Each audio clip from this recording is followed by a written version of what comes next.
چھوٹی سی بات، اور جو شاید ہماری پولیٹیکل قیادت جو ٹوٹی پھوٹی رہی ہے اس نے بھی یہی خواہشات کی ہیں، وہ بھی اسی نتیجے تک پہنچی ہیں۔ ان میں دو میجر چیزیں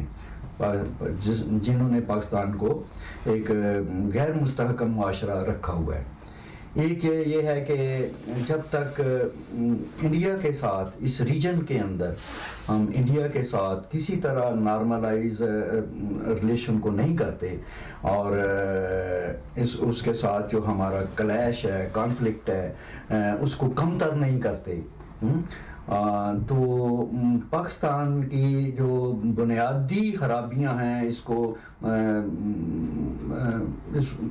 ایک اچھا معاشرہ، ایک پروگریسو معاشرہ، ترقی کرتا ہوا معاشرہ،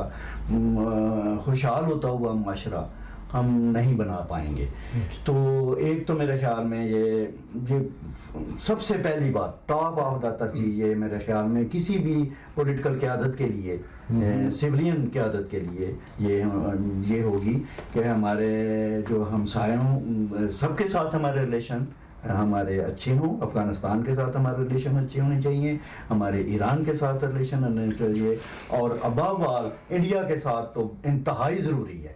اس کی وجہ یہ ہے کہ اپنا آج کل ایک تو ریجنل ڈیولپمنٹ کا ایک کنسیپٹ ہے، جب تک آپ اپنے ریجن میں، اپنے ہمسائے میں، اپنے محلے میں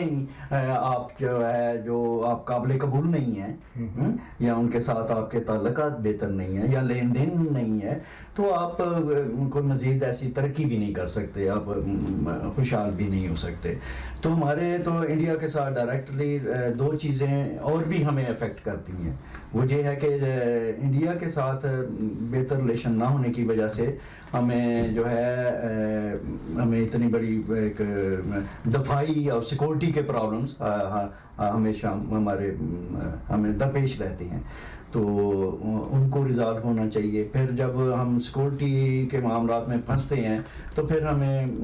اسلام کا بھی سہارا لینا چاہتا ہے، اور جس میں کچھ انتہا پسندی کے عناصر بھی بیچ میں آ جاتے ہیں۔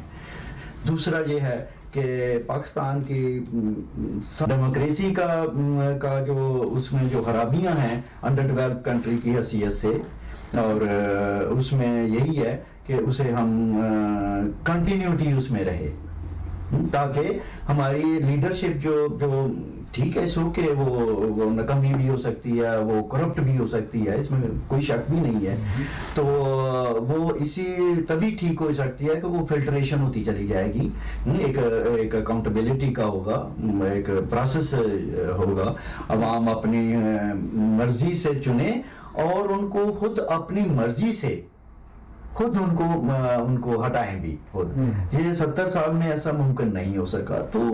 یہ، اور تیسری چیز یہ ہے کہ بہت زیادہ ریلیجیس سوسائٹیاں جو ہیں وہ آج کے دور کے ساتھ کمپیٹیبل نہیں ہیں، تو آپ ایز اے پرائم منسٹر کیسے کام کریں گے؟ اگر میری مرضی ہے، میں بہت ریلیجیس ہونا چاہتا ہوں، تو آپ کیسے میری اس دلچسپی کو کم کریں گے؟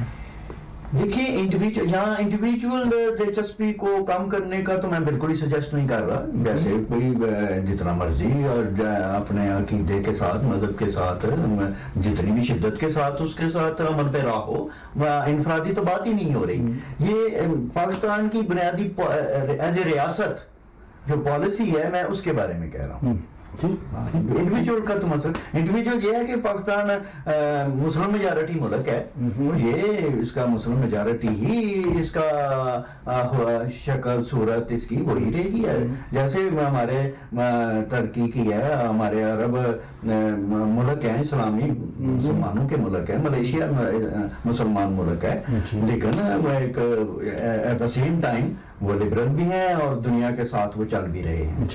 خالد صاحب، آپ کچھ اس موضوع پہ ہمارے